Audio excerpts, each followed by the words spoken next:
So after your 1 year of internship, you're expected to clear yourself. So this is where clearance comes in. Hey guys, welcome to my channel. My name is Goodness. You're officially welcome to Fab Goody, where we'll talk about lifestyle, career, and faith.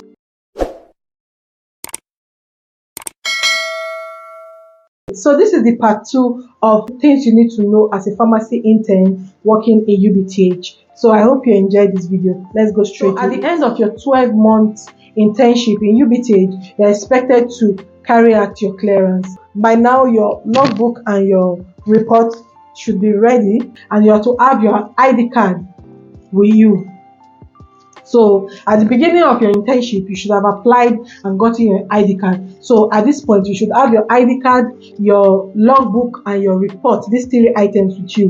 Then you have to take your ID card to the ID card office close to the laundry area around the kitchen. Just ask for the ID card office.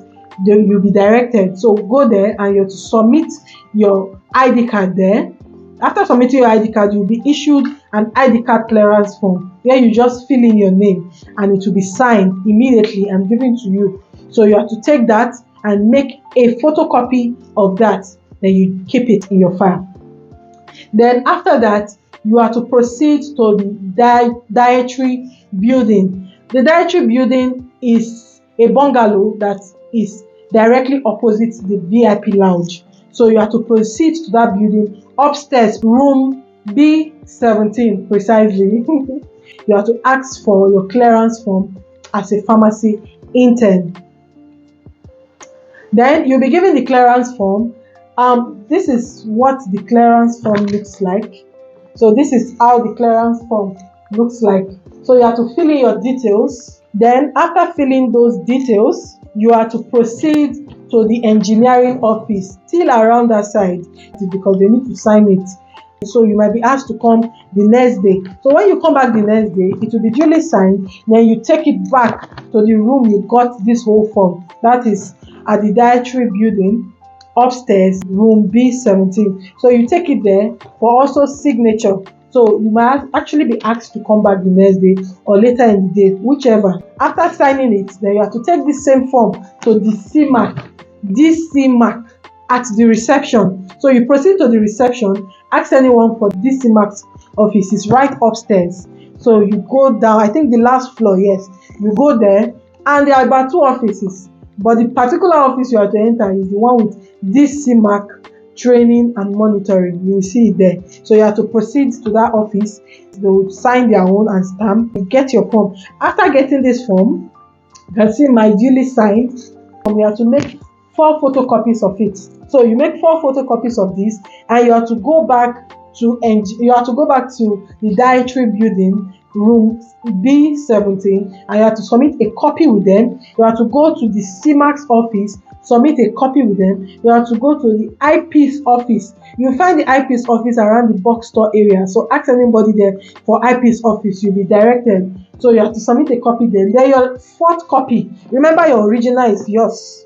So your 4th copy, you have to take it. You have to proceed to the HOD's office with this form. And not just this form, you have to also proceed to the HOD's office with, remember I told you to make a photocopy of your ID card clearance form. You have to proceed to the HOD's office with this form, your ID card clearance form. I think I have that here. Yes, a photocopy of this. This is my original. So you have to proceed to that place with a photocopy of this. You have to go with 5 items. So I've mentioned 2. Then the 3rd item you have to go with is your report. Remember you made report for your 4 units. You have to compile that 4 units together and spiral bind. You are not submitting it separately. ID card clearance form, your clearance form, your report, 3. Then the 4th item you have to go with is your logbook 4 and your bond disc. Remember in my first video I told you every intern is expected to do one presentation before leaving. So your presentation, you have to burn it in a disc and you have to go along with it. So those are the 5 items. So you have to go with these 5 items to the HOD's office where you will be cleared. The 4 items will be taken and your logbook will be cross-checked and given back to you. because you need it for the other processes. So your logbook will just be cross-checked and given back to you. So after these 4 items has been collected from you, then your certificate of experience will be issued to you by the HOD. So let me show you what the certificate of experience looks like. So I don't have the original of my certificate of experience, because when you get to the last process of this whole thing I'm explaining, you are expected to submit the original. So you have to make a photocopy.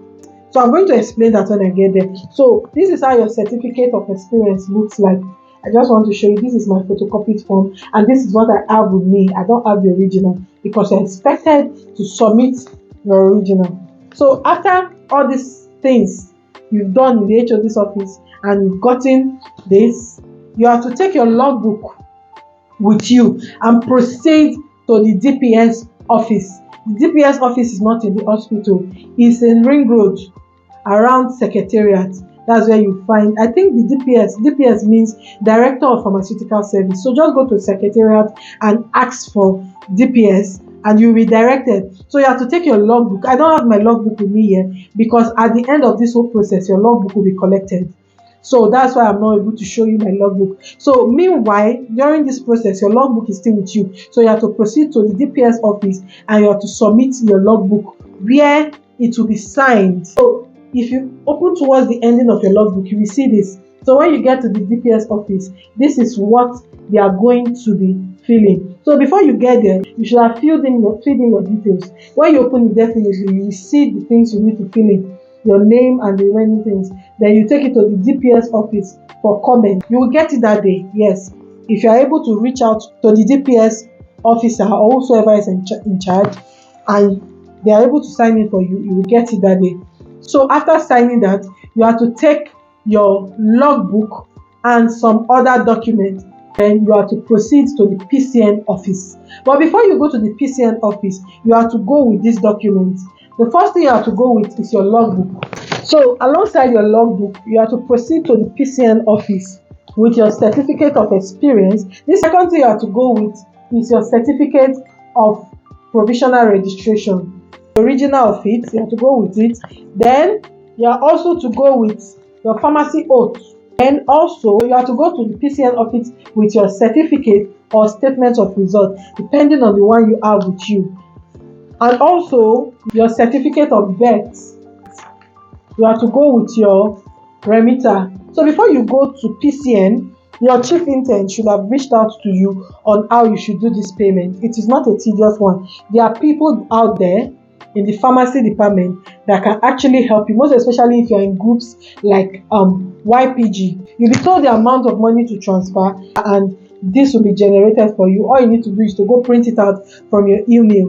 You have to go with at least 3 copies of all the documents I've mentioned. So once you get to PCN, I didn't show you this first one because you initially at this phase you don't have it.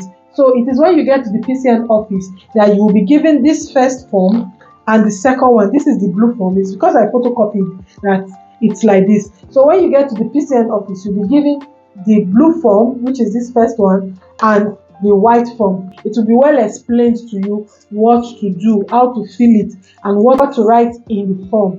You'll be told everything to do. So the things I told you to do are the things you need to take along with you so that you don't get stranded when you get to the PCN office. So as soon as you get there with these things I've told you, the next item will be explained to you in details by the PCN official. So that's basically everything about your clearance. So thank you guys for watching this video. I hope you enjoyed this video. I hope this video helped you out with whatsoever confusion you're having. Please don't forget to comment if you have any question or anything to know more about this.